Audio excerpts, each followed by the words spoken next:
Hi hello ನಮಸ್ಕಾರ friends, ಎಲ್ಲರೂ ಹೇಗಿದ್ದೀರಾ?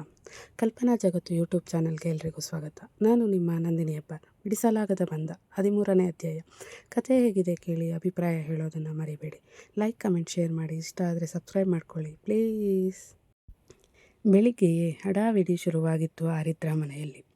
ರಾತ್ರಿಯೇ ರಜೆಯ ಬಗ್ಗೆ ಮೇಲ್ ಮಾಡಿದವಳು ಜಾಗಿಂಗ್ ಹೋಗಿ ಬಂದು ಸ್ನಾನ ಮಾಡಿ ಫ್ರೆಶ್ ಆಗಿ ಪೇಪರ್ ಹಿಡಿದು ಬಾಲ್ಕನಿಯಲ್ಲಿ ಕುಳಿತಿದ್ದಳು.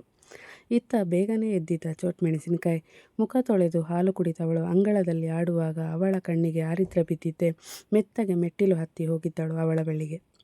ಬಂದು ನಿಮಿಷ ಕಳೆದರೂ ಮಾತನಾಡದೇ ಇದ್ದಾಗ, ಏನಾಯಿತು, ಯಾಕೆ ಬಂದಿದ್ದು ಇಲ್ಲಿಗೆ ಎಂದು ಕೇಳಿದಳು ಆರಿದ್ರ ಪೇಪರ್ ಕೆಳಗೆ ಇಳಿಸದೆ.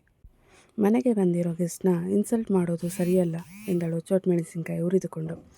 ಅವಳ ಮಾತಿಗೆ ಪೇಪರ್ ಮಡಿಸಿಟ್ಟ ಆರಿದ್ರ, ಹೇಳಿ, ಏನಾಗಬೇಕು ನನ್ನಿಂದ ಎಂದು ಕೇಳಿದಳು. ನೀವು ನನ್ನ ಚಿಕ್ಕಪ್ಪನ ಮದುವೆ ಆಗ್ತೀರಂತೆ, ಹೌದಾ ಎಂದು ಕೇಳಿದಳು ಚೋಟ್ ಮೆಣಸಿನಕಾಯಿ. ಯಾರು ಹೇಳಿದ್ದು ನಿನಗೆ ಇದನ್ನು ಎಂದು ಪ್ರಶ್ನೆ ಮಾಡಿದಳು ಆರಿದ್ರ ಅವಳ ಪ್ರಶ್ನೆಗೆ ಉತ್ತರಿಸದೆ. ಮೊದಲು ನಾನು ಕೇಳಿದ್ದು, ಅದಕ್ಕೆ ಹೇಳಿ ನೀವು ಎಂದು ಪಟ್ಟು ಬಿಡದೆ ಕೇಳಿದಳು ಸ್ವಪ್ನ. ಅವಳ ಮಾತು ಕೇಳಿ ಒಳಗಿನಿಂದ ಅರುಂಧತಿಯವರು ಹೊರಗಡೆ ಬಂದಿದ್ದೆ. ಅರೆ ಮೋಟಿ, ನೀನೇನು ಇಲ್ಲಿಗೆ ಬಂದಿದ್ಯಾ, ಬಾ ಒಳಗೆ ಎಂದು ಆತ್ಮೀಯವಾಗಿ ಕರೆದರು. ನಾನು ಬರಲ್ಲ ಅಂದಾಗೆ ನನ್ನ ಹೆಸರು ಮೋಟಿ ಅಲ್ಲ, ಸ್ವಪ್ನ ಎಂದು ಉತ್ತರಿಸಿದವಳಿಗೆ ಸಣ್ಣದಾಗಿ ಕೋಪ ಬಂದಿತು. ಅರೆ ಹೌದಾ, ಸಾರಿ ಬಂಗಾರಿ, ಬಾ ನಾನು ನಿನಗೆ ಚಾಕ್ಲೇಟ್ ಕೊಡ್ತೀನಿ ಎಂದ ಅರುಂಧತಿ ಅಜ್ಜಿ ಮಗುವಿನ ಕೈ ಹಿಡಿದು ಒಳಗೆ ಕರೆದುಕೊಂಡು ಹೋಗಬೇಕು ಅನ್ನುವಷ್ಟರಲ್ಲಿ ಸ್ವಪ್ನ ಎಂದು ಕೂಗುತ್ತಾ ಬಂದಳು ನೈದಿಲೆ. ಅಯ್ಯೋ ಮಮ್ಮಿ ಬಂದ್ಲು, ಈಗ ಬೈತಾಳೆ ಎಂದು ಸೀದಾ ಮೆಟ್ಟಿಲು ಇಳಿದು ಓಡಿದವಳು ಕಡೆಯ ಮೆಟ್ಟಿಲು ಇಳಿಯುವಷ್ಟರಲ್ಲಿ ಬಿದ್ದೇ ಬಿಟ್ಟರೆ ಅಮ್ಮ ಎಂದು ಜೋರಾಗಿ ಚೀರಿದಳು ಸ್ವಪ್ನ. ಒಳಗೆ ಸ್ನಾನ ಮಾಡಿ ರೆಡಿಯಾಗುತ್ತಿದ್ದ ಶಾಸ್ತ್ರಿ ಮಗು ಅಳುವಿನ ಕೂಗು ಕೇಳಿದ್ದೆ ಸೀದಾ ಹೊರಗಡೆ ಓಡಿ ಬಂದಿದ್ದ. ಮಗು ಬಿದ್ದಿದ್ದು ನೋಡಿ ಆರಿದ್ದ ಮತ್ತೆ ಅರುಂಧತಿ ಅಜ್ಜಿ ಮೆಟ್ಟಿಲು ಇಳಿಯುವಷ್ಟರಲ್ಲಿ ಮಗಳು ಬಿದ್ದಿದ್ದು ನೋಡಿ ನೈದಿಲೆ ಅಲ್ಲಿಗೆ ಬರುವಷ್ಟರಲ್ಲಿ ಬಂದು ಮಗುವನ್ನು ಎತ್ತಿದ ಶಾಸ್ತ್ರಿ, ಏಯ್ ಏನಾಯಿತು, ತುಂಬ ನೋವಾಯ್ತಾ ಎಂದು ಕೇಳಿದವನ ಕಂಗಳು ತುಂಬಿತ್ತು. ಇಲ್ಲಿ ಹಬ್ಬು ಆಯಿತು ಎಂದು ಮಾಮನ ಕಂಡವಳ ಅಳು ಜೋರಾಗಿದ್ದರೆ, ಬಾ ಆಸ್ಪತ್ರೆಗೆ ಹೋಗೋಣ ಎಂದು ಅವಳನ್ನು ಎತ್ತಿಕೊಂಡು ಹೊರಟವನ ನೋಡಿದ ಆರಿದ್ರ, ಜಾಸ್ತಿ ಪೆಟ್ಟಾಗಿಲ್ಲ, ಸ್ವಲ್ಪ ಪೆಟ್ಟಾಗಿದೆ, ಅರಿಶಿಣ ಹಚ್ಚಿದರೆ ಸರಿಯಾಗುತ್ತೆ ಎಂದಳು ಅಷ್ಟೇ. ಏಯ್, ನಿನ್ನ ಬಿಟ್ಟಿ ಸಲಹೆ ಯಾರೇ ಕೇಳಿದ್ರು, ನಿನ್ನ ಕೆಲಸ ಎಷ್ಟಿದೆಯೋ ಅಷ್ಟು ನೋಡ್ಕೊಂಡು ಹೋಗು, ನನಗೆ ಹೇಳೋಕ್ಕೆ ಬರಬೇಡ ಎಂದು ಬೆರಳು ತೋರಿಸಿ ರೇಗಿದ ಶಾಸ್ತ್ರಿ. ಶಾಸ್ತ್ರಿ, ಕೋಪ ಯಾಕೆ ಮಾಡ್ಕೋತೀಯ, ಅವರು ಹೇಳಿದ್ದು ಸರಿಯಾಗಿದೆ ಕಣೋ, ಅವಳಿಗೆ ಹೆಚ್ಚೇನು ಪೆಟ್ಟಾಗಿಲ್ಲ, ಎಡವಿ ಬಿದ್ದಳು ಅಷ್ಟೇ ಎಂದಳು ನೈದಿಲೆ. ಉರಿಗಣ್ಣಲ್ಲಿ ಅಕ್ಕನ ನೋಡಿದ ಶಾಸ್ತ್ರಿ, 3 ಹೊತ್ತು ಮೊಬೈಲ್ ನೋಡ್ಕೊಂಡು ಓಡಾಡೋದು ಅಲ್ಲ, ಸ್ವಲ್ಪ ಮಗು ಕಡೆ ಕೂಡ ಗಮನ ಕೊಡು. ಈಗ ನಾನು ಸ್ನಾನಕ್ಕೆ ಹೋಗೋ ಮೊದಲು ಅವಳನ್ನು ನಿಂಗೆ ಒಪ್ಪಿಸಿ ಹೋಗಿದ್ದು ತಾನೆ, ಇಷ್ಟು ಸ್ವಲ್ಪ ಹೊತ್ತು ಕೂಡ ನೋಡಿಕೊಳ್ಳೋಕ್ಕೆ ಆಗಲ್ವಾ ನಿಂಗೆ ಎಂದು ರೇಗಿದ.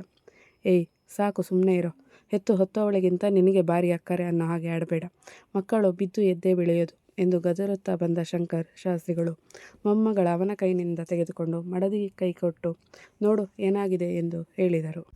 ಅಪ್ಪಾಜಿ ಎಂದು ಅಸಹನೆಯಿಂದ ಕರೆದ ಶಾಸ್ತ್ರಿ. ಏನೋ ನಿಂದು, ದಿನ ಏನಾದರೂ ಒಂದು ರಗಳೆ ಮಾಡದೇ ಇದ್ದರೆ ತಿಂದಿದ್ದು ಅರಗಲ್ವಾ ನಿನಗೆ ಎಂದು ರೇಗಿದರು ಶಂಕರ್ ಶಾಸ್ತ್ರಿಗಳು.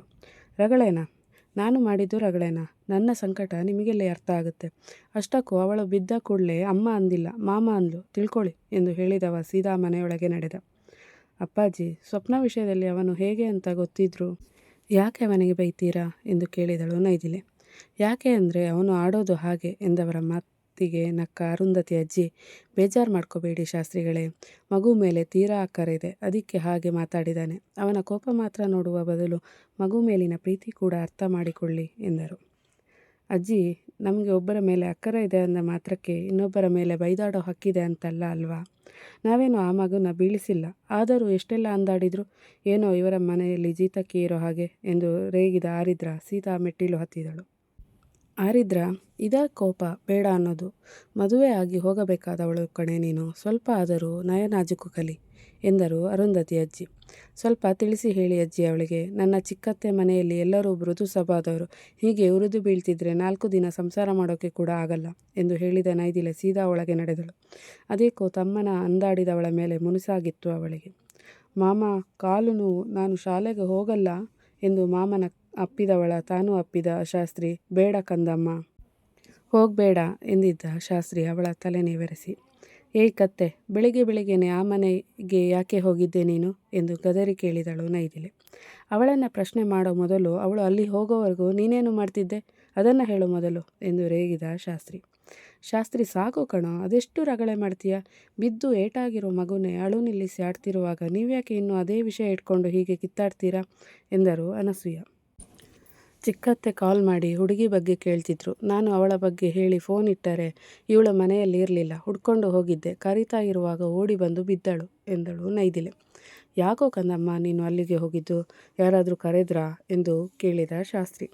ಮಾಮ, ಕಂದಮ್ಮ ಬೇಡ, ಚೋಟ್ಮೆಣಸಿನ್ಕಾಯಿ ಅಂತ ಹೇಳು ಎಂದು ಮಾಮನ ಗಡ್ಡ ಎಳೆದಳು. ಆಯಿತು ಕಂದಮ್ಮ, ಅಲ್ಲ ಚೋಟ್ಮೆಣಸಿನ್ಕಾಯಿ. ನೋಡು, ಇನ್ಮುಂದೆ ಜೋಪಾನವಾಗಿರು, ನಿನಗೆ ಏನಾದರೂ ಆದರೆ ತಡೆಯೋಕ್ಕೆ ಆಗಲ್ಲ ನಿನ್ನ ಮಾಮನಿಗೆ ಎಂದ ಶಾಸ್ತ್ರಿ ಕಣ್ಣಿಂದ ನೀರು ಜಾರಿತು. ಏಯ್ ಶಾಸ್ತ್ರಿ, ಈಗ ಅಳೋದು ಯಾಕೋ ನೀನು? ಸುಮ್ಮನೆ ಎದ್ದು ಕೆಲಸ ನೋಡು ಹೋಗು ಎಂದು ರೇಗಿದ ಶಂಕರ್ ಶಾಸ್ತ್ರಿಗಳ ಮಾತಿನ ಹಿಂದೆ ಇದ್ದಿದ್ದು ಕೂಡ ಮಗನ ಮೇಲಿನ ಪ್ರೇಮವೇ. ಎಪಿಸೋಡ್ ಹೇಗಿತ್ತು ಹೇಳಿ, ಲೈಕ್, ಕಮೆಂಟ್, ಶೇರ್ ಮಾಡಿ. ಸಬ್ಸ್ಕ್ರೈಬ್ ಮಾಡಿಲ್ಲ ಅಂದರೆ ಈಗಲೇ ಮಾಡ್ಕೊಳ್ಳಿ.